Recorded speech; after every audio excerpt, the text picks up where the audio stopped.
Okay, welcome. So, just wanted to make this kind of simple for you. Um, so for those who are new to astrology, I wanted to quickly say that you don't need to study it. The point I'm making of why I'm making this video is because I got called to, felt like, there's a sort of like stigma with astrology. It's like, oh, I have to memorize this and I have to study this and I have to take classes and all that stuff. Let me tell you right now. You don't. You don't. Now, you probably wondering, well, when did you start? Or was like, well, when did I start? 2010. But the thing is, here's the thing. I never actually took it to a point where I didn't have to really remember anything. I just used it. But it was on and off. So it wasn't like I was studying it at all. I was just using it. I often brought a book with me. I'll show you what I got, actually. Um, it's a book by Judy Hall. It's called the Astrology Bible. There are other books too. It's called the Only Way to Learn Astrology or something like that. By Everett McEvers. McEvers. That's the book. There's several of those. They have a second book. It's this one. Is it McEvers? No, this is Stephen Forrest. There's also Stephen Forrest who does books on astrology. Whatever you resource you get, whatever you get, you will have the basic stuff in there. So really, the point is just do it. And not to take the Nike's, you know, logo here, but just go for it, right? So, like for example, if you have this, right, and you're looking at your chart, right? So first of all, I want to just clarify. So before you even start, yes, you have to draw up your chart. And when I say chart is like astrology is very time dependent. Okay, it's very detailed, like well, not detailed. It's very dependent on time, date, and place. Any chart you go through in astrology, whether you're talking about moving to another place, you're talking about yourself as a person, as a person, you're talking about an event in life, you're talking about love relationships, all those things. It requires time, date, place. The other thing, in fact, I should have said that this one should have been the first one. Don't assume anything. Do not assume anything. Now, if you're familiar with the Four Agreements by Don Miguel Ruiz, one of those agreements is exactly this. It applies to it's, this isn't some sort of cookie cutter sort of thing. This isn't some sort of like, I have to put this in a certain category. This doesn't. Just go for it. Trust me when I say go for it, as in apply already what's there. That's why you have this stuff like this, the Bible, whatever. I actually have a cheat sheet that I could show you, but it's just going to show you the same thing that I got from this book and a bunch of other books combined, right? So whatever you get. So for example, so what I'm going to do is I'm actually going to share with you the website, or at least go online. And we're going to go to astro.com. That's a popular website to go to. Okay. And I'll show you what I mean. One second here. Okay. Here we go. Hopefully you can still hear me when I do this one. Okay. So you can see right here right away that I am on the actual website. So it's Astrogenes. It's a Swiss website. Anyways, you go to that and you input your data. If you don't have an account, open an account. It's free. Just go for it. Okay. It's very secure. Don't worry about that stuff. Because the more you worry about that stuff, it's gonna stop you. If you really feel called to astrology, if you feel like it's gonna be fun for you, it's whatever, as Bashar puts it, it feels like an exciting thing for you, go for it. Okay. Open an account. Then you have an account. Input the data. Okay, let's see, you're going to click on add.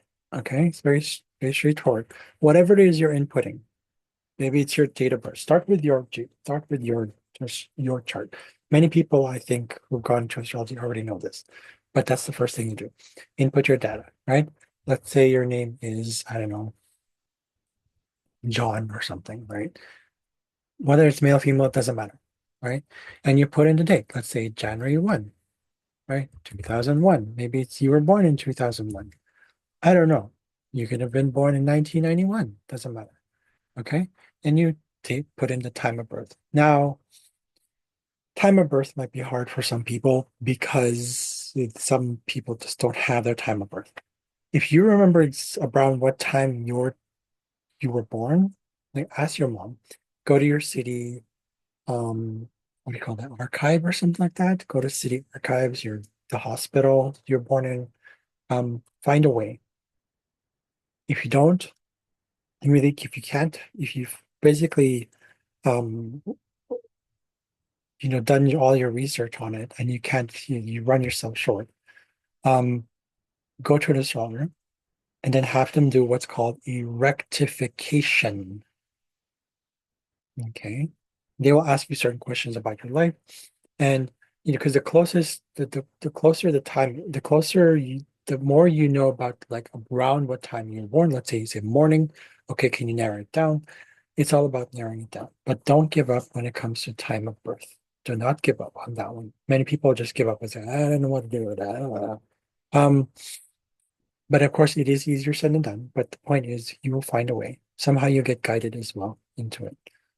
Um, That's the other thing. If you are already an intuitive, or if you already practice some sort of modality that is very spiritual, intuitive, all those things, ask your guides. Maybe a date will come to you, or a specific time will come to you. That's what happened to my friend. They said they were born in the morning, but then all of a sudden they got, okay, cool. So hone your intuition. That will always come true because there's no, I mean, if you're not meant to know your time of birth, meaning like, if it's not really significant to your path, then you don't need to know. Then most likely you're not, going through astrology won't really work. But either way, even if you don't know your own time of birth, if you have your date, you can still do like an unknown sort of thing. You can put unknown, and let's say you're born at, say, like, I don't know. Let's just go yes. Okay, that's fine. Let's say you're born in, I don't know, Las Vegas or something like that, right? Okay. Let's say New Mexico. Sure, let's put New Mexico, something like that, right? And you'll see right away. You see your John, it's your chart. Okay. And then that's it. So that's your chart. I would click on, go all the way down to display calculation options. Okay. Click on all objects. And please click on descending node. And I'll explain what that means another time, but just try to click on those. Okay, and that's it. And then go to the very top again, go to show the chart. So you'll notice that there are what's called like no houses in here. That's totally fine. Okay. If you don't know your time of birth, that's totally fine. If you come to as close as time of birth, just see if you discover it, you say, oh, I think I was born this time. My mom told me I was born in the morning or something like that. Okay, let's just say, I'm assuming it's 6 a.m. You need to ask. Okay, then put in 6 a.m. Okay, you'll notice that then there's these houses. Okay, so you're probably wondering, oh my goodness, there's so many things going on here. Like, people wonder about their charts and all, like what they look like. That's not what matters. You'll get to know that. Okay. So I would suggest like getting something like this because the book will actually have everything there, talking about pretty much all the basic stuff you need to know. The planets, the signs, the houses, all those things. And also the aspects, the qualities of the signs, the polarities, and the types of aspect, the shape of the chart, the elements themselves, what they mean, et cetera, et cetera, et cetera, et cetera. Okay. There's other things too, like other discipline near the end of the book. It's near the end. It has like love astrology. And here a little bit of love astrology, a little bit about health as well. It's there. Um, it's a good starting point. Okay. So you see that you have your chart now, right? So, um, and the way to start is what's called the triad. Okay. So if you have your chart, I'm going to click on this again, and you'll see like a different thing come up. So you'll see that the triad is, okay, let me explain what it is. The triad is what you start with. Okay. The ascendant, the sun, which is like this little circle here with a dot, like a circle with within a circle, and then the moon. Okay. Now you're probably wondering, well, what about the other planets? Do not rush it. One of them, one of the things that I find it's like some people get worried about is because one, they worry. That's another thing that's part of this whole thing. Just because you have astrology does not mean you are exempt from processing your own life and healing. I'm saying this right now to put it bluntly. Okay. It's okay. But if you feel happy, you feel excited to kind of speed it up a little bit, fine. If you're curious about it, go ahead. Um, let's start with the triad. The reason why we start with triad is because that's part of your overall, like your biggest part of your personality, how you appear to others, your identity, and then your inner identity. Okay. And you'll start to notice, oh yeah, that does apply to me. Okay. So you start with, of course, every time you go through a specific area in the chart, you always start with, now you probably wonder, how do you even interpret it? Where do you start with? Okay, yeah, we have the triad. And some people probably might question, like, well, why do you start with the ascendant? Well, because the ascendant is your mask. The ascendant is often represented by AC or ASC. Then you just look at the symbol. You'll see that it's red here on astro.com. Some websites will have it a different kind of color, slightly, but many websites or engines or astro websites that get you to draw your chart will have the color as well in there. If it doesn't, then you at least look at the symbol and you look at the book. You look at your books and you have, or if you have someone who's giving you like a cheat sheet, which I can show you, can invite people later on to join in a specific area, like a circle place where you can actually pick up all this stuff. But you don't have to wait. Don't have to wait. Okay, so you have it in Sagittarius. This person has it in Sagittarius. Let's say this was you. Let's say this was you, right?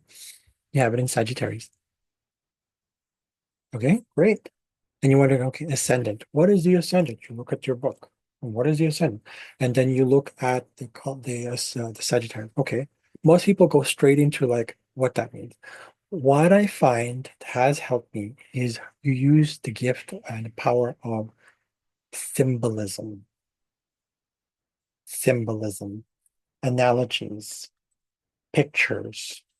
You look at Sagittarius, look up Sagittarius. What does it mean? Like, what does it symbolize? Like, where do you have the word Sagittarius come from? Do a bit of research. Have fun with it.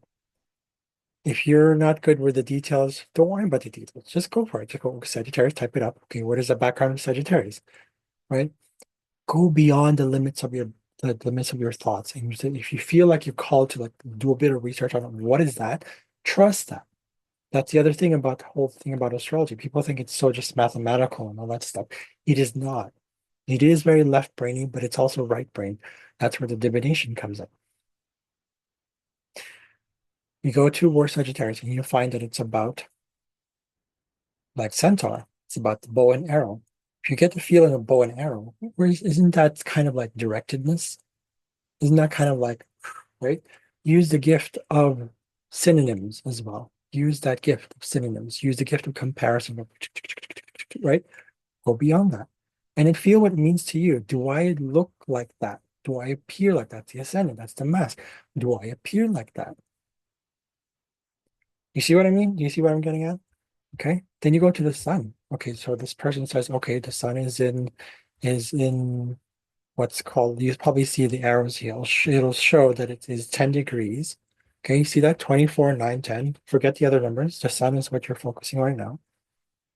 10 degrees. And what sign is this? It's green. Okay, what does green look like? If you can't find it, find the closest symbol. If you look at some of the books, like if I look at, let's say, Capricorn right here, um, it'll look slightly different. You see, it's slightly, I don't know if you can see that. Okay, you can see that right there. Can you see that? Okay, so you see how it looks kind of whatever, right? The point is trust your intuition. It doesn't need to be exactly what you see. You see that it's in 10 degrees Capricorn. Okay, 10 degrees Capricorn. What does that mean? What is the sun? First of all, start with the sun. What does that mean? Right? What is the sun? If you look at the meaning of the sun, you look at the sun today, what does it look like to you? What does it feel like to you? Go with the feeling. What are you sensing when you get the sun? Oh, energy. Oh, this and that and this and that. vitality. It's immense. It's like, then so what I'm saying is that even before you even look at the book, you're looking at the book to get you to sources, but try to go more with the symbolism, the feeling, the sensations, your intuition, all that stuff. Trust yourself. You will know the answer. Then ask yourself, is this what I am? Is this what I identify with? At least what I identify with when I was young. The reason I said I was young is because it's here. If this was you, this would be in your first house. First house, you look at the resources, whatever resource you get, cheat sheet, books, whatever, someone, look around, find your resources. Stop waiting for someone to drop the apple on your, on your lap. Okay, stop waiting for the apple to fall off the tree.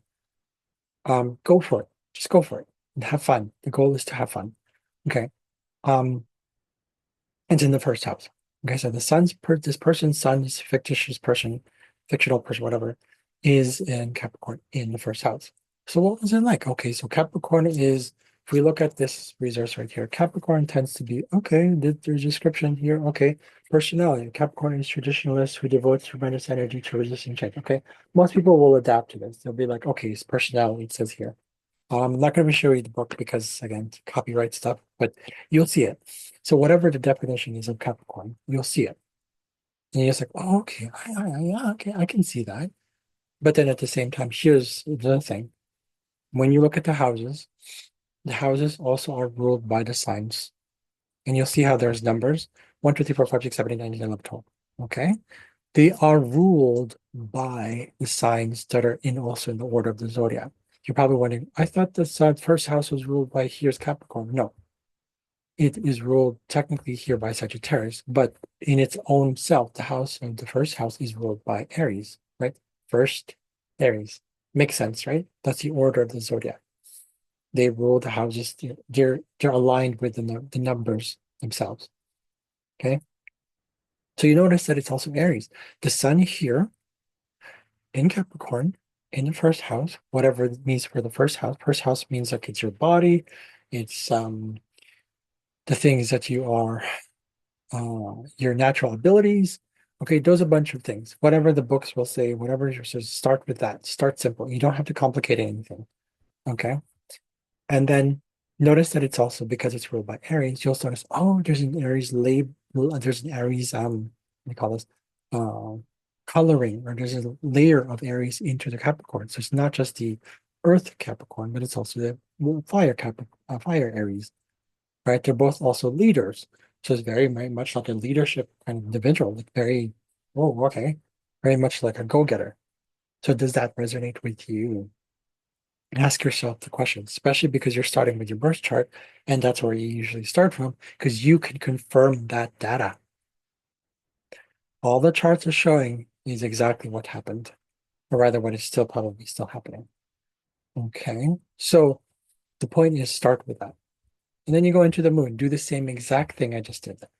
Okay, you look at the moon. What does that mean? How is it colored by this sign right here, which is Cancer? And how is it colored by being in the seventh house? You can see it's the seventh house.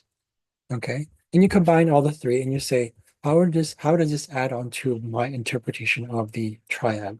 Okay, so I come off very sort of very direct, I come off very um philosophical, but and at the same time, when I show people who I am, I start to show them that I'm a very serious person. I'm very, I like to do things in a very physical way. I like to get my hands on things. I'm very curious. I'm in the moment. Um, as you get to know me, though, I am also very committed to my relationships as I do this. Then you get into stuff like aspects. Okay, so well, aspects. Okay, or there is there an aspect to the sun. You look at the sun, it's like, there are other things. So you do the same exact thing with the other planets. If you want to jump into the other planets, by all means, go ahead. But when I say don't rush it, I mean don't force the complications. Just have fun with it. And you ask yourself the question, you test yourself. Does this apply to me? Does this feel like, okay, just because you run into or come across like what feels like a roadblock, think of it as a roadblock. Think of it as like, okay, I don't know what to say. What else is it saying? Be open to the possibility of the possibility of the possibility.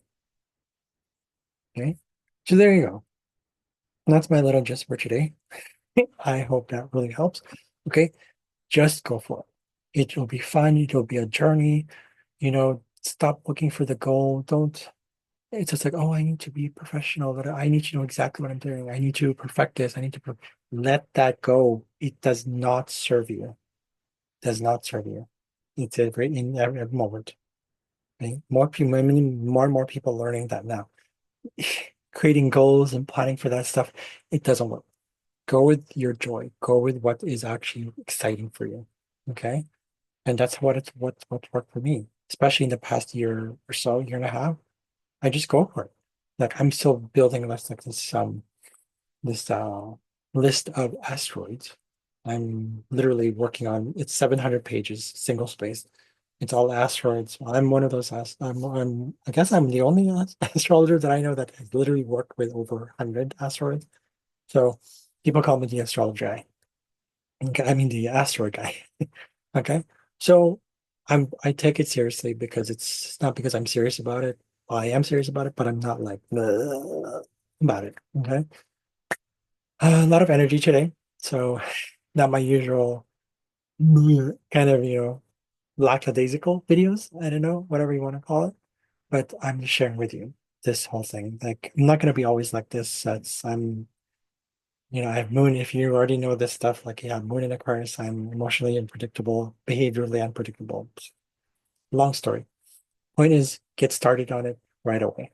Okay. If you don't have the books right away, go with websites like go to Cafe Astrology. They'll tell you how to work that stuff. And the key to all that stuff is you knowing how to interpret it.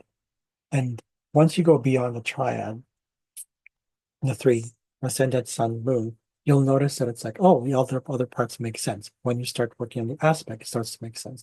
When you start to work with the ruling planets of those signs. So, for example, if you have your sun, like this person had, the sun was in Capricorn, and then it's like, well, what's the ruling planet of Capricorn? And you go Saturn.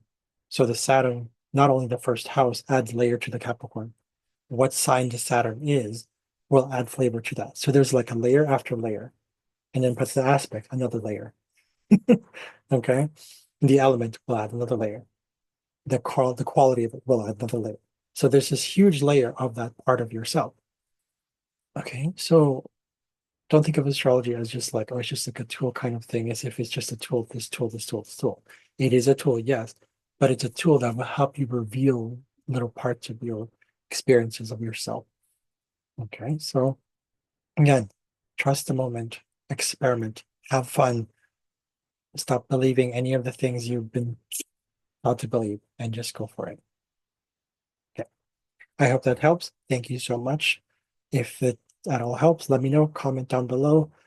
Comments, questions, whatever you want to do, comment down below and let me know what you think. I plan on making more videos. Watch my other videos on astrology. You'll see how I do it.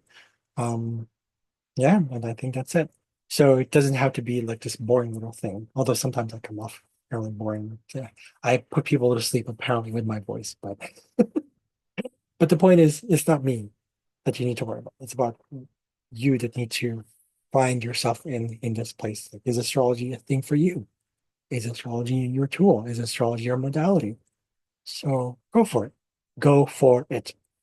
I'll see you later though, and I think that is it for today. Thank you for watching.